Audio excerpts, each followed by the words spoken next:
So I finally did it. I have beaten Half-Life 2, and the main thing that surprised me was not the fact that it holds up, because that phrase gets thrown around an awful lot when we talk about older games. Does it hold up? Is it still good? Was it actually a masterpiece, or were we just all being lied to? But after finishing the game, what stuck with me wasn't the fact of like whether or not Half-Life 2 was still fun to play, because it is. It's still a great game. It always was a great game. The thing that really stuck with me was just how real it felt. Not realistic in like the modern sense of amazing graphics or physics or anything like that. Obviously, this is still a game from 2004, so things like animation itself looks kind of old at times. Sometimes a character will just kind of blankly stare at you while their face twitches in a weird way. But even with all of that, what Half-Life 2 manages to do in terms of building a world that feels real and lived in is kind of still unmatched. This game, when you inhabit this world, it literally feels like you are there. Not because there's this massive open world or these amazing, beautiful graphics.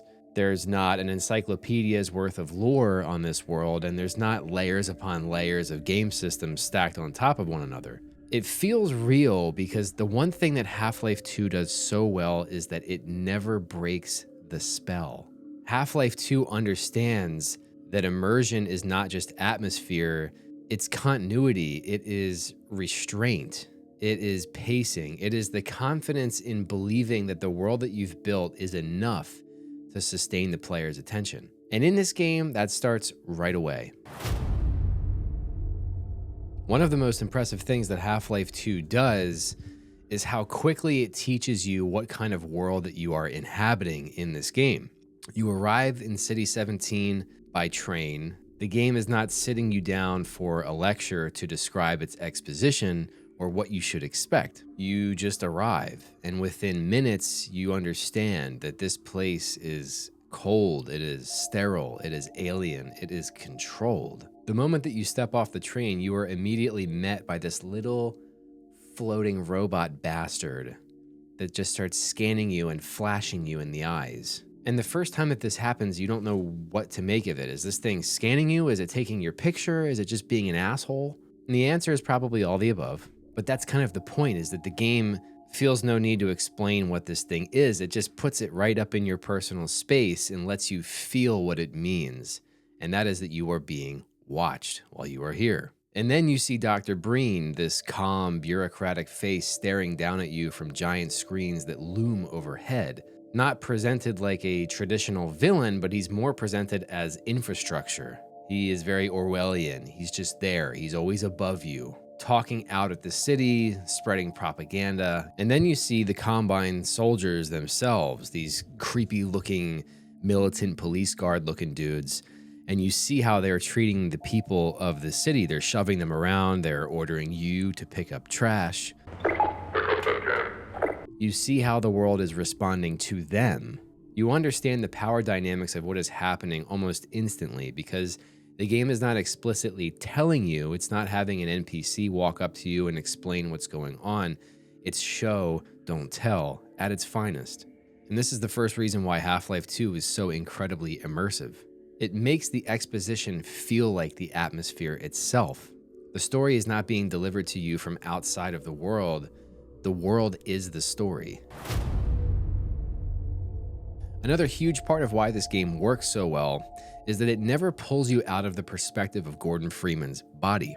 Now, there are still scripted sequences in the game, but this is not a game with traditional cutscenes. I mean, sure, you have NPCs like Alex that need to stand in the specific place to say the line. Kleiner needs to do his bit. Barney needs to show up at this time and be Barney. About that beer I owed you. But the important thing is that the game always preserves your own physical presence while this is all happening. You're still standing there. You can still walk around, you can look around, you can ignore the characters that are speaking entirely. The story is still happening, but you are still living inside of it. And though this sounds really simple, and I'm not sitting here trying to tell you that Half-Life 2 is the only game that doesn't have forced cutscenes that take you out of the experience, but just this little simple change, this little design decision can have such a big impact. A lot of games, even really good games, they treat story and game as two separate modes, right?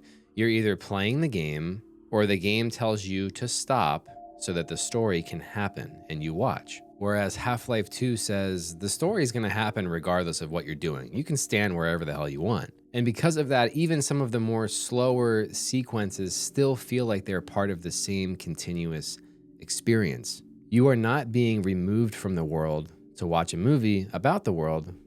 You're just living in it. You do not understand City 17 because you read 5 paragraphs in a menu. You understand it because you walked through it. You saw the screens, you heard the announcements, you watched the people flinch, you felt the city watching you back. Another thing that really helps to sell the illusion is the fact that this world is constantly acknowledging your presence. That's not who I think it is. Dr. Freeman. Gordon Freeman. NPCs look at you, they greet you, they react to you. There is this constant sense that Gordon Freeman is not just a floating head with a crowbar attached to it, right? He has weight in the world. People know who you are. People recognize you. People respond to your arrival like it means something to them. And this could easily feel corny because Gordon obviously does not speak. He doesn't emote at all. He is essentially a silent man-shaped hole right in the center of this story. But here's the thing, that silence is actually an advantage. A voiced protagonist comes with a personality, right? They have opinions, they react, they push back.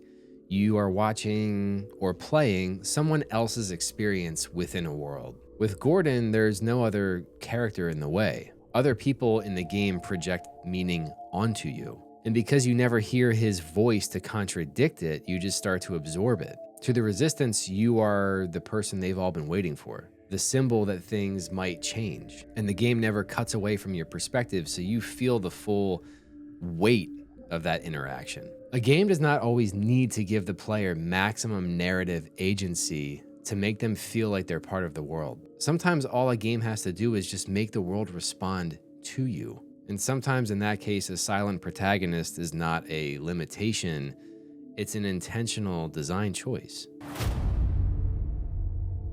The other thing that keeps this game so grounded is how physical the world feels, right? The literal world of the game.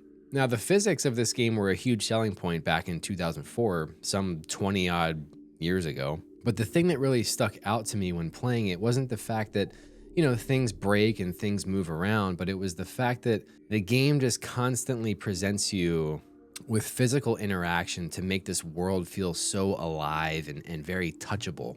A lot of game worlds look physical, but they don't feel physical. You can see 1,000 objects and most of them are just painted scenery with a beautiful lighting engine applied to them. In Half-Life 2, the world has this stubborn tangibleness to it. All the debris matters. And then the game hands you the gravity gun. And then suddenly every object in the world has potential behind it. And then the best part of the game arrives. We don't go to Ravenholm. And the game is basically saying, what if we built an entire chapter around this idea? How we manipulate our environment. And the gravity gun quickly goes from being a niche little traversal tool into your primary means of survival. This environment is littered with traps, saw blades, debris, explosive tanks, not as decoration, but as ammunition. The game has quietly turned its physics engine into a haunted house for the time being. But now we get to the biggest point, my biggest selling point on why this game is so incredibly immersive, and it is the pacing. And I don't just mean its excellent variety in each of its chapters. I mean, the pacing is one of the main reasons why this immersion works so well. And it starts with you arriving in City 17. You're confused, you're being watched, you're powerless, there's a danger present. And then you're on the run, you're through the canals, you're visiting Black Mesa East where things slow down a bit. Then they launch back up into Ravenholm. Then you're on the coast, Nova Prospect, you're storming a prison, the whole uprising, and then finally the Citadel. All of these sections feel so distinct in their look, their feel, and what you're doing, how the game plays in those chapters. Ravenholm doesn't feel anything like the canals. The coast feels nothing like City 17. But despite that difference, the entire thing feels like this one cohesive journey. It's not a playlist of chapters or levels, it is a quest. The game constantly changes the texture of how you play before you start to go numb. Chase sequences, quiet travel, horror, vehicle sections, physics puzzles, squad combat. Now you're controlling a bunch of aliens, spectacle, followed up by moments where the game just allows you to breathe and absorb the world in a quiet moment. And because the experience continues to shift, it actually makes the world feel a lot bigger than it really is. I mean, Half-Life 2 is not a massive open world game like a Skyrim or Witcher or Red Dead, whatever, but it has this expansive feeling because of how well the game is paced. That pacing makes you feel distance. You feel like you have traveled by the time you're done this game. And that realization really hit home to me about 3/4 of the way through the game when you return to City 17. Not just City 17, but very specific set pieces of City 17 that the last time you saw them were when you were first arriving at the very beginning of the game, when you were getting flashed by the freaking robot. The scanners, the Combine soldiers, feeling small and feeling in danger in this very sterile place. But now that you're back, when you return later in the game, the city is in chaos. The resistance is moving. You are fighting alongside them. You are taking action against the oppressive forces here. The Combine no longer feels like this untouchable dominant force. They are your prey. You have changed. The character has changed. You feel the weight of that change when you revisit spaces that you occupied in the very beginning. The game doesn't have to tell you that you've come a long way. You feel it because you physically moved throughout the entire world. And so, to be fair, when I say that Half-Life 2 still feels real, I'm not trying to say it's flawless. Some of the shooting feels a little bit dated, although it does have one of my favorite weapons of any game, which is the rebar sniper rifle. Some of the vehicle sections do drag a little bit, and the biggest bugaboo probably are those really jarring loading segments where the game will just freeze. The reason that this game is good and has always been a great game is because it has fundamentally good design. Everything feels intentional and focused. Everything is trying to keep you inside of the experience. The story's happening around you. The world reacts to your presence. The environment feels touchable. And the pacing makes everything feel much bigger than it actually is. That is the spell. And Half-Life 2 basically doesn't break the spell. Immersion is not better graphics, bigger worlds, more lore. Sometimes immersion is restraint, knowing when not to interrupt, trusting that the player does not need to constantly be rewarded, guided, paused, upgraded, notified, or explained to. Half-Life 2 drops you into a city and lets you understand the world by inhabiting it. It tells its story without taking away control. And that's what great immersion does. It doesn't just show you a world.